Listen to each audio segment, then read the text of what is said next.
അവ്യക്ത സന്ദേശം. ബാബയുടെ അടുക്കൽ വദനത്തിൽ ഭോഗമായി എത്തിച്ചേർന്നു.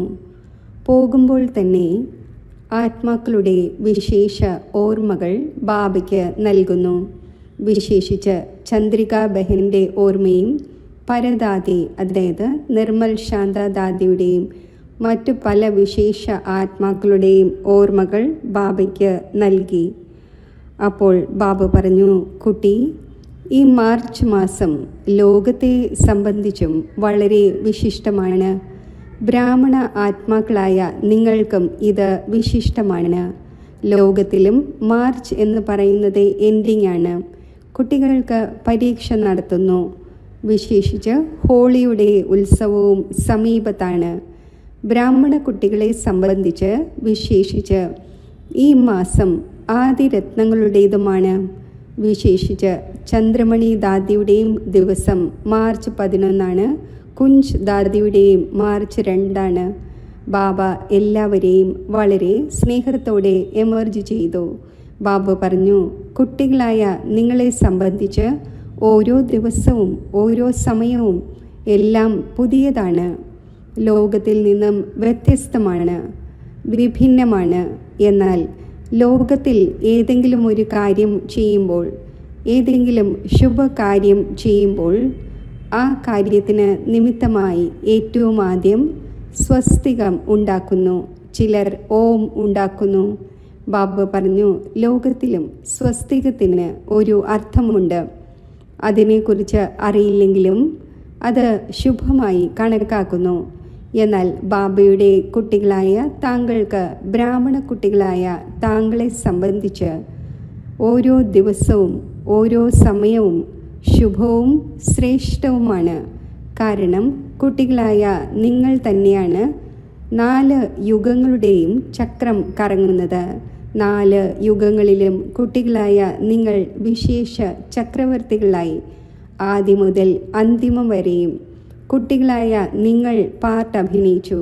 ബാബ പറഞ്ഞു, അതിനാൽ ഈ ഡ്രാമയുടെ ചക്രവും ബാബ കുട്ടികളായി നിങ്ങൾക്ക് വിശേഷ സ്മൃതി വരുത്തുന്നു.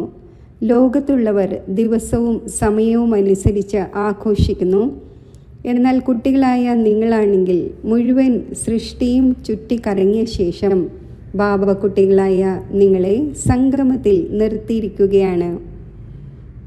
അപ്പോൾ കുട്ടികളായ നിങ്ങളെ സംബന്ധിച്ച് സംഗമത്തിൻ്റെ സമയത്ത് ഓരോ ദിവസവും അത്ര ശ്രേഷ്ഠമാണ്, എത്ര മഹത്തരമാണ്.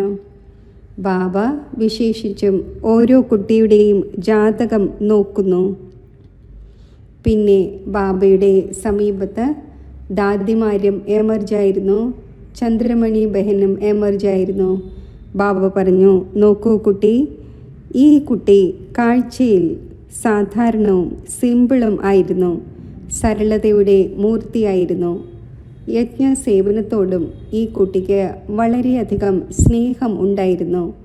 ബാബയോട് സ്നേഹമുണ്ടായിരുന്നു. അതിനാലാണല്ലോ യജ്ഞത്തോടും സ്നേഹമുണ്ടായിരുന്നത്. ബാബ സ്നേഹത്തോടെ ദാദിയുടെ നേർക്ക് നോക്കിക്കൊണ്ട് കേൾപ്പിക്കുകയായിരുന്നു. ബാബ പറഞ്ഞു, ബാബ ഓരോ കുട്ടിയുടെയും ഭാഗ്യം, ശ്രേഷ്ഠ കർമ്മം, അത് കുട്ടികളുടെ കാര്യത്തിൽ ബാബ വിശേഷ രൂപത്തിൽ നോക്കുന്നു. ഏത് കുട്ടി എത്രത്തോളം പുണ്യം സമ്പാദിച്ചു, എത്രത്തോളം സമ്പാദ്യം തന്നോടൊപ്പം കൊണ്ടുപോയി. ബാബ പറഞ്ഞു, ഈ കാര്യത്തിൽ ബാബയ്ക്ക് ഓരോ കുട്ടിയുടെ മേലും അഭിമാനം ഉണ്ട്. എൻ്റെ ഓരോ ബ്രാഹ്മണനായ കുട്ടിയും എത്രമാത്രം ഗുപ്തമായ രീതിയിൽ തൻ്റെ പാർട്ട് അഭിനയിച്ചു കൊണ്ടിരിക്കുകയാണ്, തൻ്റെ സമ്പാദ്യം ശേഖരിച്ചു കൊണ്ടിരിക്കുകയാണ്. ബാബ പറഞ്ഞു, ബാബയുടെ കണക്കനുസരിച്ച് ആ ആത്മാവിൻ്റെ കണക്കിലെ ഭാഗ്യം ബാബ നോക്കുകയാണ്. ബാബ എല്ലാവരെയും, ദാദിമാരെയും എമർജ് ചെയ്ത് എല്ലാവരിലേക്കും ദൃഷ്ടി പതിപ്പിച്ചു. ബാബയുടെ മുന്നിൽ ഭോഗ് വെച്ചിട്ടുണ്ടായിരുന്നു.